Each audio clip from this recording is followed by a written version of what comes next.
Seeing how it is Creators for Peace week right now on YouTube, I decided that now is as good a time as any to talk about, well, the elephant in the room. And before I even say anything else, I just want to point out that yes, there are much bigger issues at play right now. And seeing what's going on in Ukraine right now and the absolute scale of the devastation that's going on, the issue of whether or not you can find a CPU or GPU for sale seems kind of, well, trivial. And the geopolitical and humanitarian consequences of this war are going to be so much bigger than pretty much any of us can anticipate.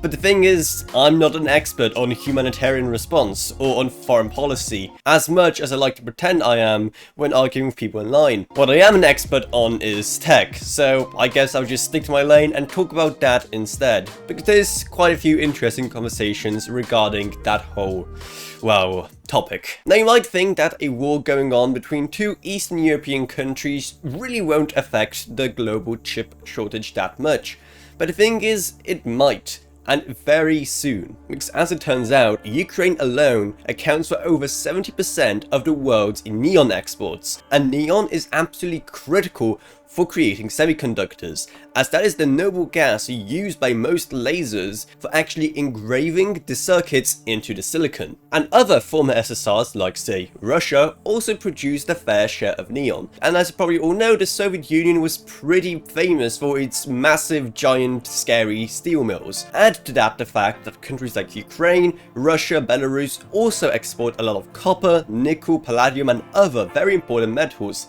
so we have a recipe for the current chip shortage to become even worse. And keep in mind that even before the war, these supply chains were hurting because of all the disruptions caused by a pandemic. Yeah, remember the pandemic? We thought it pretty much went away the second the first soldiers crossed the border, but no, its ghost is still gonna haunt us forevermore. Now, supply chain issues aside, many people glimpsed a faint hope in the fact that companies like Intel and AMD stopped selling their products in Russia. That sounds pretty good, right? That just means more CPUs for the rest of us.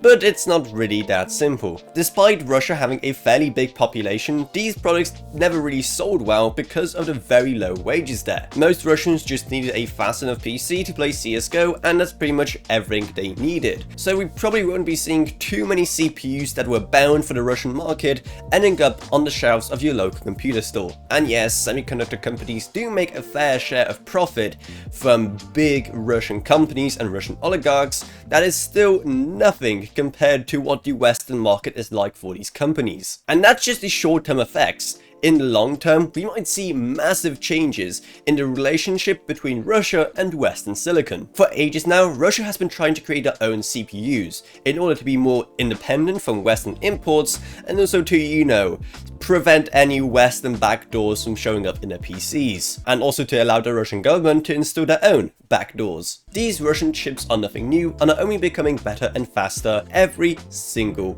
year. So this might be the start of a massive transition to Russian silicon for many institutions and maybe even just normal people. And in a few years time, Intel or AMD silicon may just not be a thing in Russia or Belarus at all. That would be a very interesting scenario, and the implications of it would be massive. But to wrap up the video, the current situation will just make the chip shortage worse. Short term or long term, it is going to have pretty big consequences, from the supply chains to the finances of your favorite semiconductor companies. And seeing how things are going right now, in the coming months, we can expect the stock to be even more drained and the prices to be even higher. But again, that's all pretty trivial compared to what's going on in Ukraine right now. So that's why programs like Creators for Peace exist, so we can gather funds to help kids who are fleeing the war in Ukraine. And because YouTube is just weird, I can't have like a proper fundraising button on this video, so instead I'm gonna link the UNICEF fundraiser for Ukraine refugees down in the video description below. Go and check it out. I'd also love to thank my patrons who make videos like these possible: Gavin Burns, Ryan, OKB, Max Sumner, Shane Allcroft, Lansby, Common Gage Goving and Jesse Hardman. And wherever you are in the world, stay safe, and I hope you enjoyed this video. If you did, remember to subscribe, like, whatever, and I'll see you all in whatever I make next. Goodbye everyone. Goodbye.